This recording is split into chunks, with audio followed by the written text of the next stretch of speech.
Plus de 200 rabbins venus de 30 pays se sont rassemblés à Berlin à l'occasion du 75e anniversaire de la tristement célèbre Nuit de cristal, 2 jours d'attaques antisémites menées par l'unité paramilitaire de Hitler et des citoyens ordinaires en Allemagne et en Autriche qui a ouvert les barrières de l'Holocauste.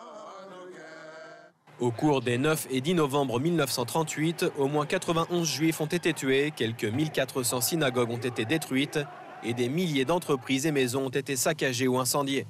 Les autorités allemandes regardaient sans intervenir.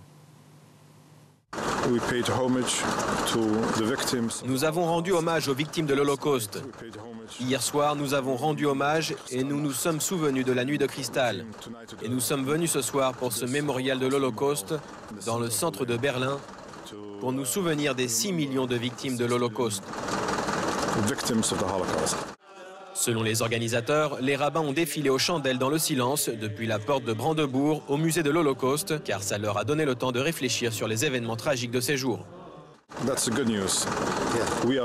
C'est une bonne nouvelle. Nous sommes de retour. Non seulement les Juifs sont de retour, mais la vie juive et la vie religieuse juive et l'apprentissage et l'étude de la Torah sont également de retour à Berlin. C'est ce que nous célébrons aussi au cours de ces quelques jours à Berlin. C'est la première fois que nous venons à Berlin depuis que nous sommes rabbins. La persécution des Juifs a commencé en Allemagne en 1933. La propagande nazie a prétendu que la violence de la Nuit de cristal était en réaction à l'agression par balle d'un diplomate allemand à Paris. Au service commémoratif, le ministre allemand de l'Intérieur a assuré aux rabbins que les droits des Juifs sont protégés. Nous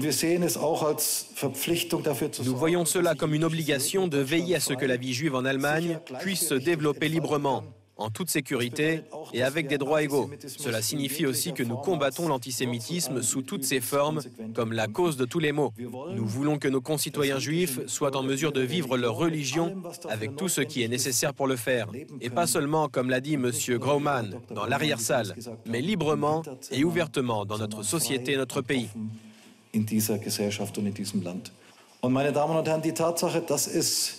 Mesdames et messieurs, le fait qu'il y ait encore des néo-nazis en Europe, et surtout en Allemagne, ne nous rend pas seulement tristes, mais cela nous rend aussi déterminés à résister à ce mal avec toute la force de la loi, avec toutes les puissances de l'État et toute la force de la société.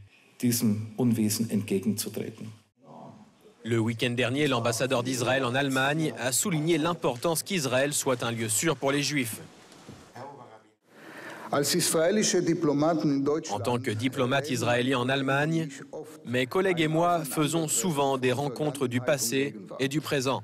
Et lors des jours commémoratifs comme ceux-ci, nous sommes encore conscients de combien il est important qu'Israël, en tant qu'État souverain, puisse être un refuge pour tous les Juifs, à tout moment, et soit toujours en mesure de se défendre contre toutes sortes de dangers. Les rabbins étaient à Berlin pour participer à la conférence des rabbins européens. 700 leaders religieux des communautés de la synagogue d'Europe ont participé à l'événement qui vise à maintenir et à défendre les droits religieux des Juifs en Europe.